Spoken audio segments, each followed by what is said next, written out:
Hello, hello, hello. I am thrilled today. We have a very exciting episode for you. I have Jackie Adams here, and we together are going to be talking with you all about really a deeper dive, if I haven't gone deep enough, into the mind and how you can really use your mind to manifest your goals, your desires, and really almost reprogram it so you can live a successful life, whatever success means to you.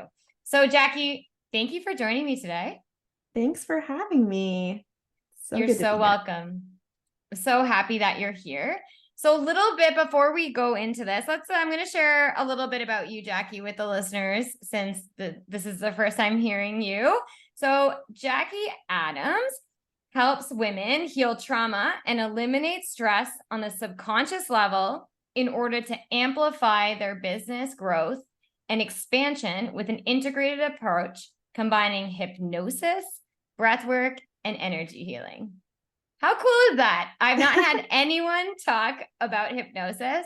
I love breathwork, so I've practiced it myself, and I'm all about energy, so I can't wait to hear more on this.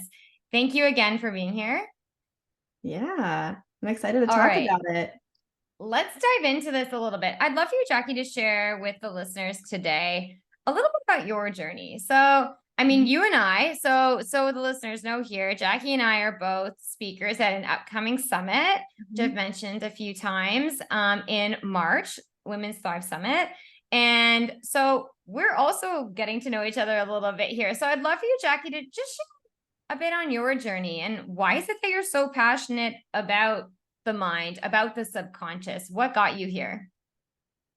Thank you for asking. So I, up until maybe 5 years ago, maybe 7 years ago, if you would have been like, oh, you want to heal your subconscious mind, or any mention of the subconscious mind, I would have had no idea what you're even talking about. I would think that like the things that just happen to us, and our thoughts are just our thoughts, and there's not much that goes into it. But when I think back to my journey of growing up, I grew up with very little materialistically, but I did have a lot of love in my family.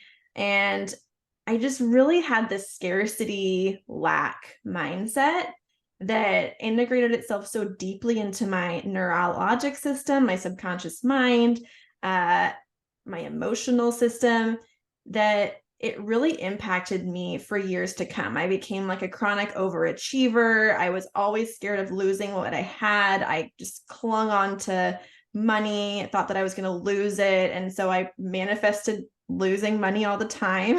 I attracted people into my life that would, on a very subconscious level, I didn't realize this, but that would, take advantage of me or steal from me. And a lot of that had to do with my self-worth and the patterns that had infiltrated themselves from that young age of experience so much lack. So as I got older, I decided that I needed to be in a secure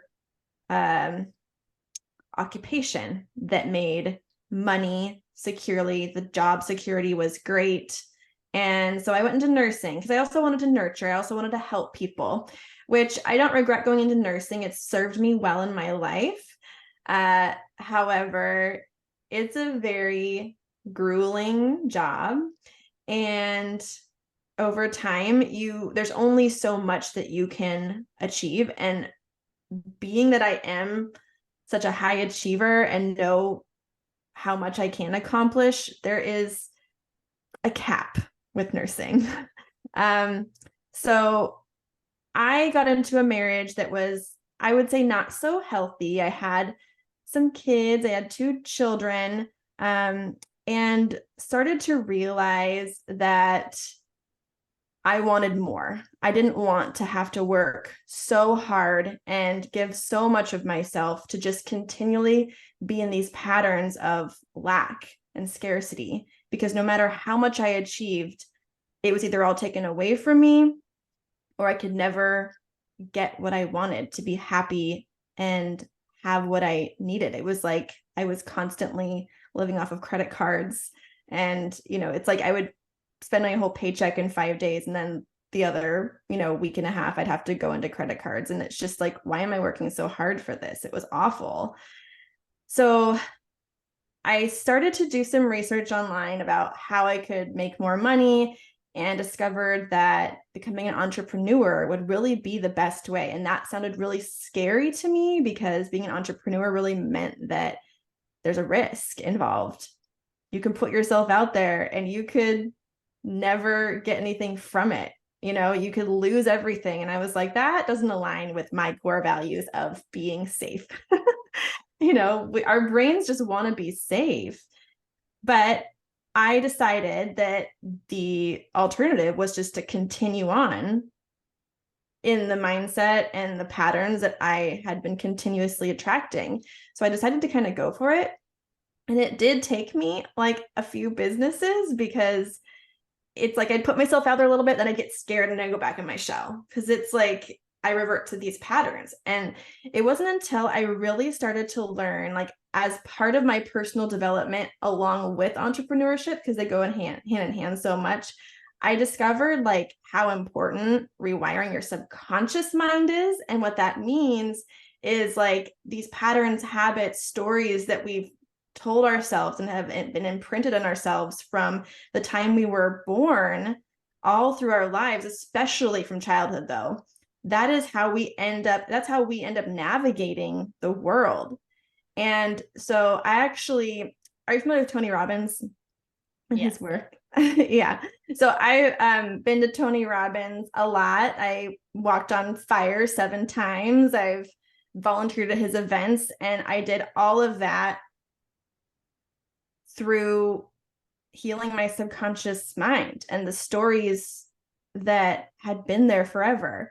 So once I discovered the effects of that, I really began to step out of my shell and start showing up in this world, like taking up space and feeling more comfortable in my skin, feeling like I could ask for what I want and not be scared anymore of putting myself out there. And once I did that, I was able to start attracting more abundance and kind of turn that scarcity into abundance, because they are opposite ends of the spectrum, but it is a spectrum. And we do oscillate through that spectrum over our lives. So we have to give ourselves grace in that learning process. But once you really like understand how to heal those stories and replace the stories with those that serve you, and live from those stories and show up from that space, it can really help you transform what starts manifesting itself into your life. What an amazing story. Like, what a journey you've been on. And I honestly feel that a lot of listeners right now will resonate with the sense of lack that you might have felt and that scarcity. Could you just explain a little bit even simpler, or some more examples on what in your life living in the lack looked like? Because this is something that maybe listeners have heard and may not quite realize that by focusing on what we're calling the lack, by focusing on that, you end up attracting more of it. And this is how I've been caught in this vicious cycle. You clearly were caught in that vicious cycle, but thankfully got your way out. So what are some ways, like if you can share with us in simple terms, what are ways that we get caught up in the lack? I have a really good example that I think a lot of women, probably and men, can relate to. And the one example I'm thinking of is, that feeling, have you ever had that feeling right before you go to check your bank account and you get like a pit in your stomach? Like you don't want to see what's in there or what's not in there. And even if you know that you just got a deposit of a paycheck or like a tax return, you're still scared, because you feel like, well, how long until that runs out? Does that resonate? Great. Oh, that is a really good example. And I can tell you that for months, many months earlier this year, I was in a really bad money mindset. And I mean, I'm not afraid to admit it, to say it. I was in, and being a coach myself, I was using the tools that I had to try to get my head out of that. But what's so interesting, when I had secured some work, because like security, money, all these things are important to me to live and survive. When I had secured some work, what's so interesting is the day that I was expected to get my first paycheck auto deposited into my account, I like had this thought, what if it doesn't get deposited? Mm-hmm. And it literally didn't get deposited. And it had actually been mailed to me. And I was in possession of it, but it looked like a statement. Like it didn't actually look like, and it didn't even feel like a check. It was just like a paper. And I mean, I guess now checks are just paper, but it nothing about it. It looked like a receipt from ADP, who do like the big, massive payments for a lot of organizations here in Canada. It just looked like a paper, not even like it didn't even have like almost like the cut lines, like the little dots on the check to rip off. But it's so interesting because like that resonates so deeply with me. And I'm sure a lot of listeners, that even when the money's going to be there, but that that feeling. Okay. Yeah. So right. And so a lot of the work I do with my clients is I will identify what question, which is like an open-ended, negatively guided question that we ask ourselves all day. These are questions that are running on default on autopilot. And a lot of the questions that we're constantly asking ourselves, like, what if it runs out? What if, or why does this always happen to me? Why is it that I can never catch a break? There's always something that happens whenever things start going right. These questions that we ask ourselves that run through our brains, they seek out negative answers. And so we're constantly, through repetition and reinforcement, talking to ourselves negatively without even realizing it.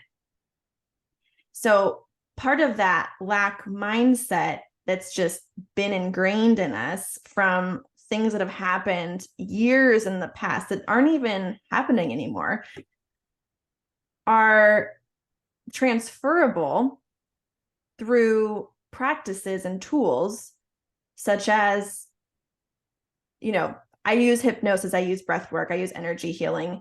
And we don't have to get specifically into all the nitty-gritty details, but like just something simple as a takeaway is identifying those questions that we ask ourselves or those pits that we feel in our body. Just start noticing how your body feels when you go to the grocery store or you have to buy something on Amazon, or, I mean, money is a huge one. So I'll just use money as an example.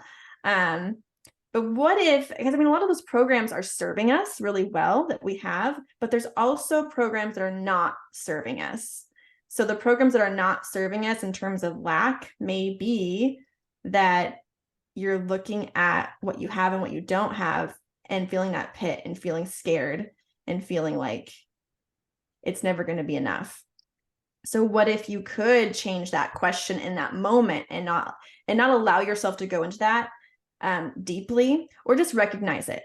What I would do is just recognize it first and almost like allow that feeling to really go all the way through, because we don't want to lie to ourselves. That's why I don't really believe in like straight affirmations, because if you just say like, I have so much money, I have so much money, I have so much money, when you really haven't addressed the fact that you're scared of checking your bank account, that your brain actually like knows you're lying to itself and it's not gonna do anything with that.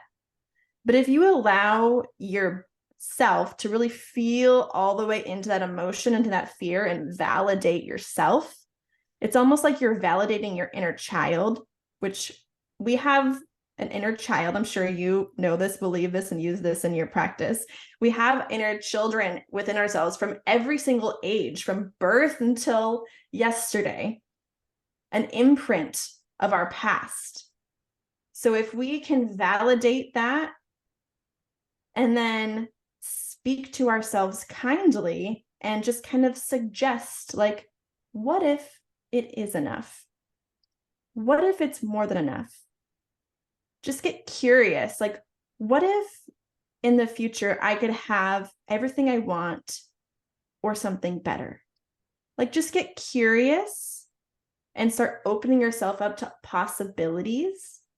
And once you kind of start feeling that shift energetically,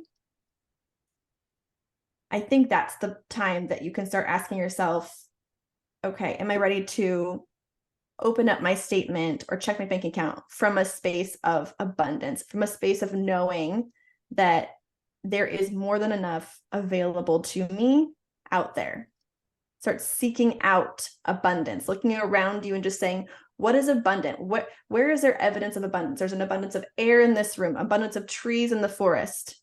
Prove to yourself that there is abundance, and then go back to that question.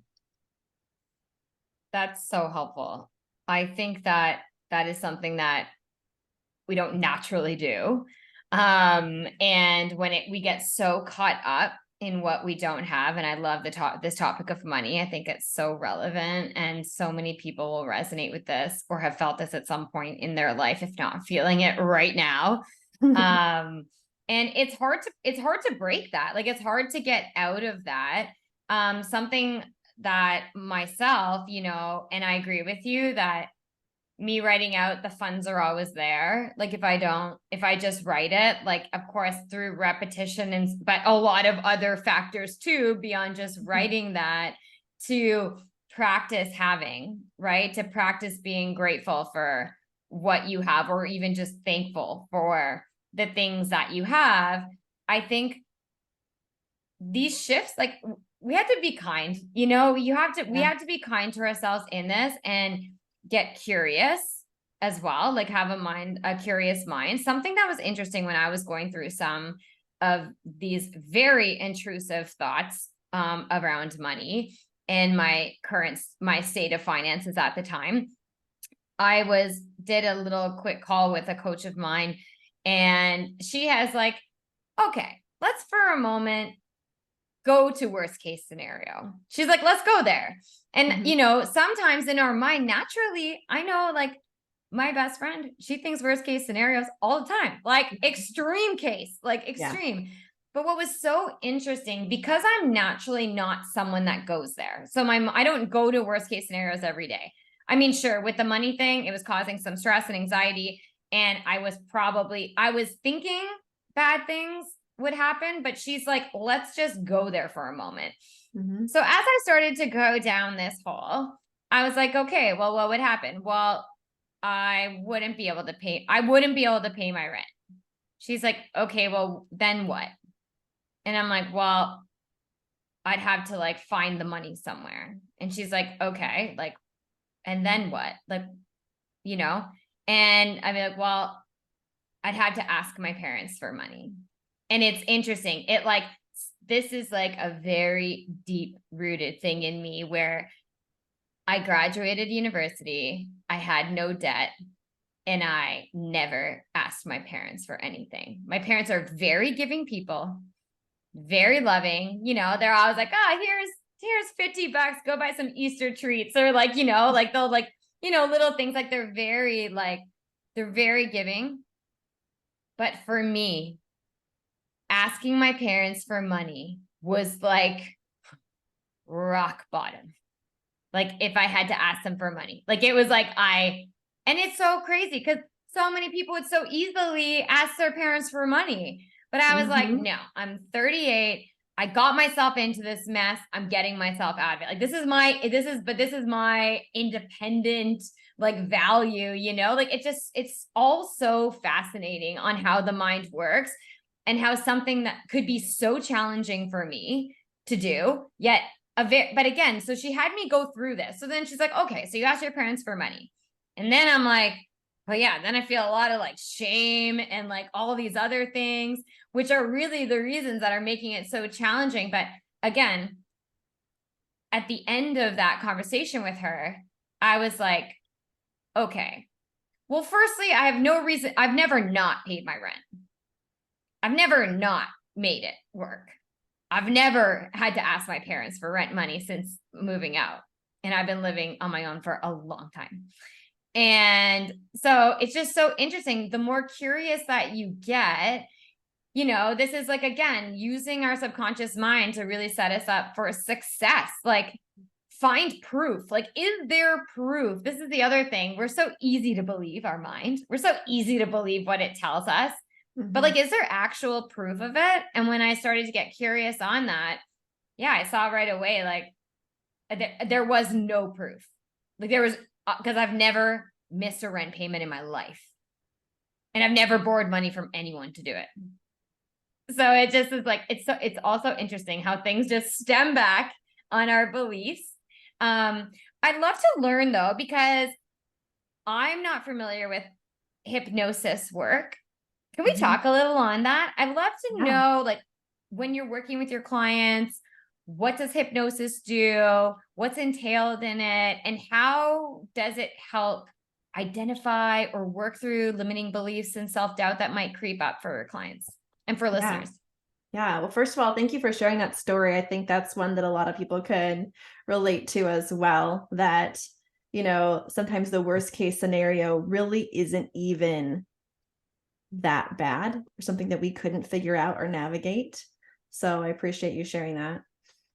In terms of hypnosis in general, I realize that a lot of people may not be familiar with that, or might feel a little bit like, ooh, what does that mean? Is it like mind control? And it's not.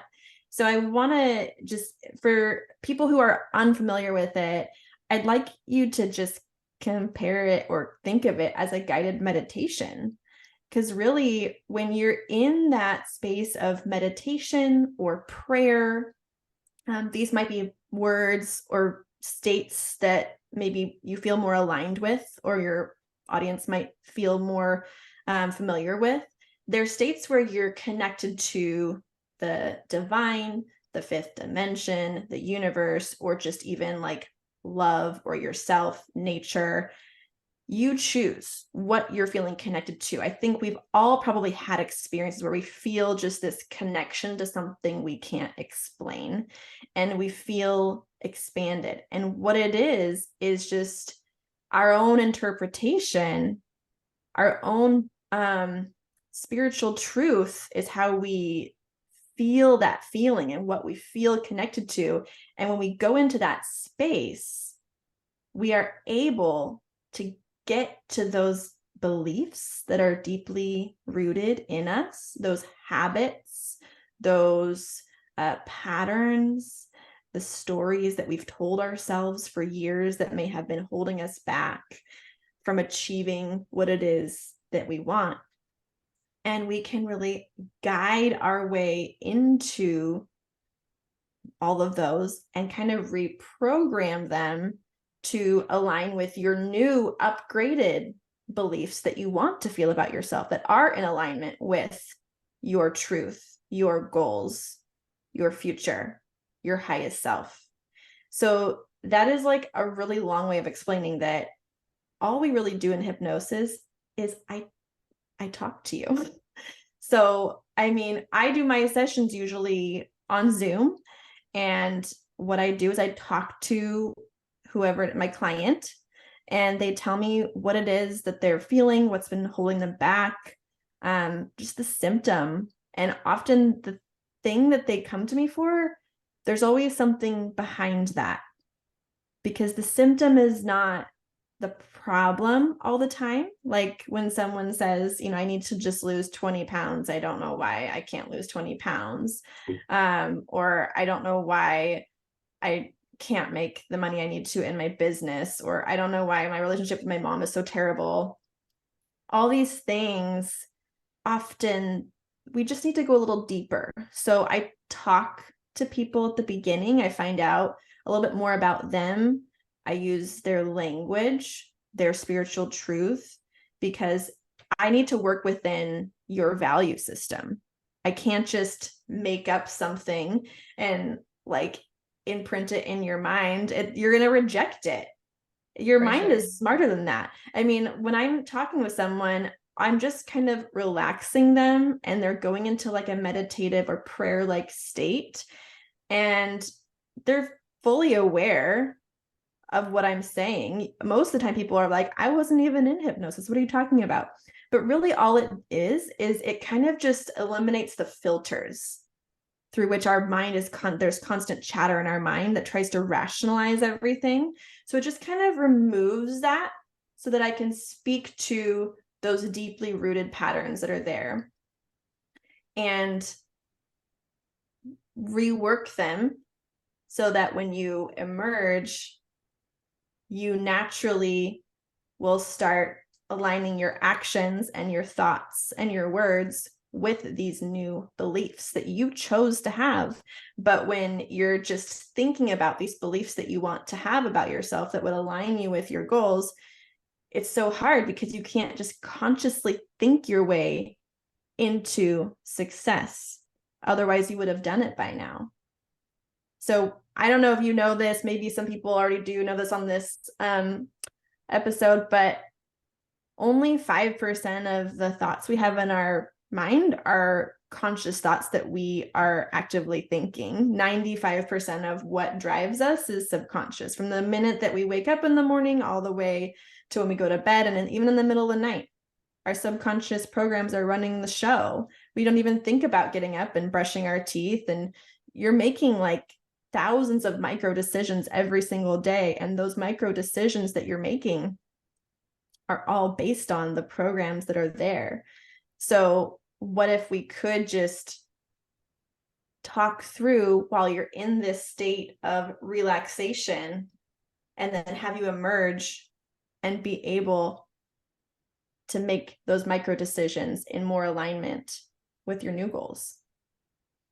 Yeah, this is on point, because I think anyone listening right now that is not feeling like you're not hitting your goals, or you're not attaining the desires that you have in life, or whatever it is that you want, if you're not seeing it around you and every single day you're feeling like you're just not getting there, this is what we're encouraging you to do, is like take a different perspective. I love that you said, like, when someone's like wants to, be healthy or lose weight, because I had a program which I coached people on mindset behind health and wellness, because the thing is, most people are just like, I don't know why I just keep yo-yo dieting. I don't know why I just can't lose these 20 pounds.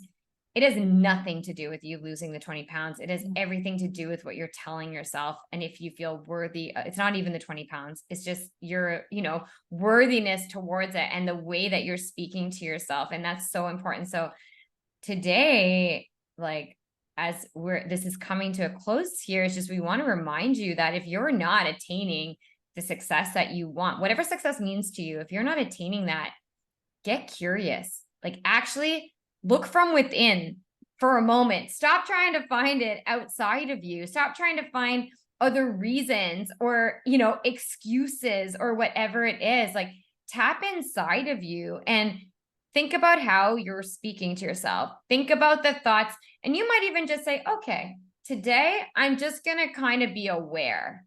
So as your day goes on, maybe you have your notebook. As your day goes on and something happens and it triggers a thought. Like, this happens, you send an email at work and then you start like second guessing something, right?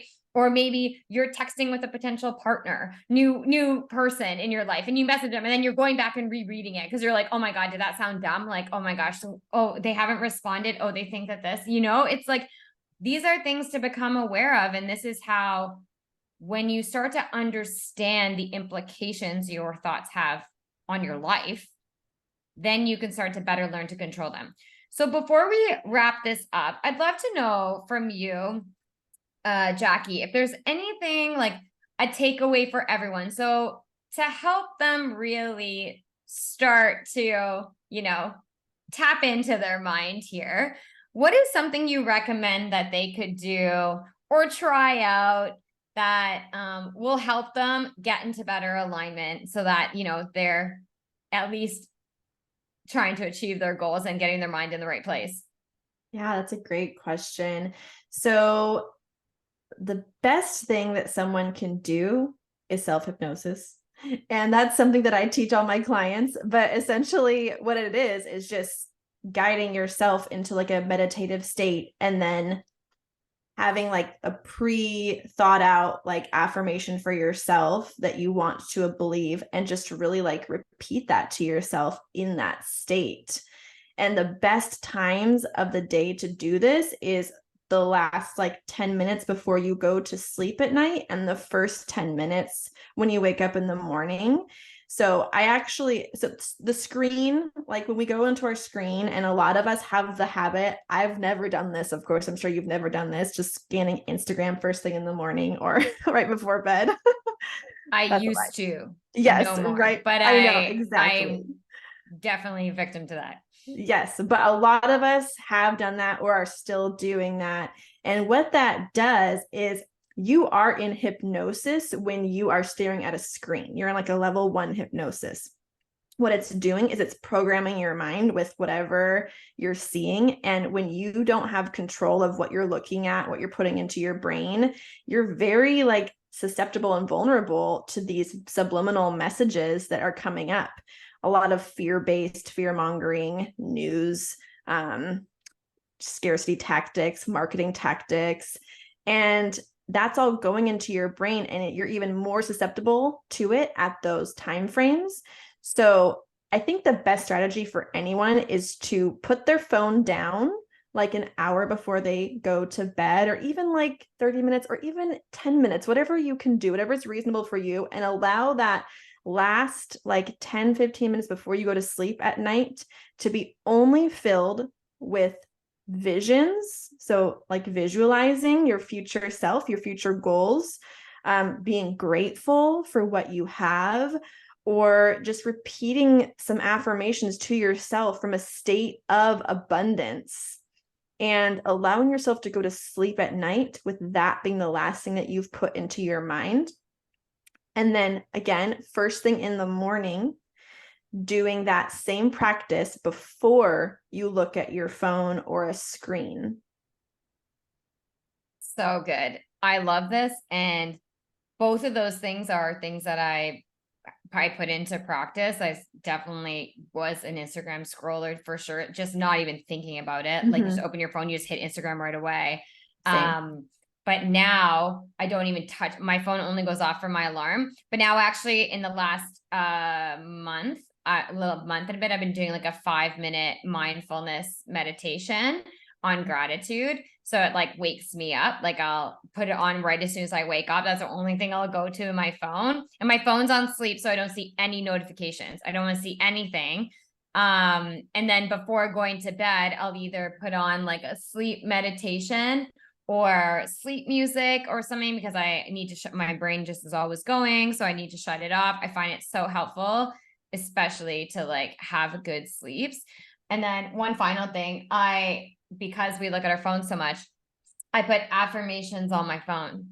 So my lock screen, I put like a beautiful like backdrop, and then this is opportunities are always coming to me. I had success is inevitable for me. So I had like things that I was really enforcing beliefs in, and I put it on my phone. So it's like, again, you don't even realize what we're processing. And I find that super helpful. But this is amazing. Self-hypnosis, I love it. Like, incredible. How can the audience get in touch with you? I'll be sure to have all your links in the show notes, but what's the best way to follow you or learn more from you? How can they get in touch? Thank you. Yes. So best way to get in touch with me is through my Instagram, which is _it's Jackie Adams. And then there are some links on there. You can get to my website where I have a free eliminating limiting beliefs hypnosis audio. It's a quick, like I think 12-minute one that's pretty effective. And yeah, that's probably the best thing that you can start with. And I'm also available for one-on-one client work as well. I have some limited availability this month. Amazing. So again, Jackie, thanks for being here. This is so insightful. Thank you And I so much can't for wait to having have me. you again. You're so Yes. welcome. Thank you.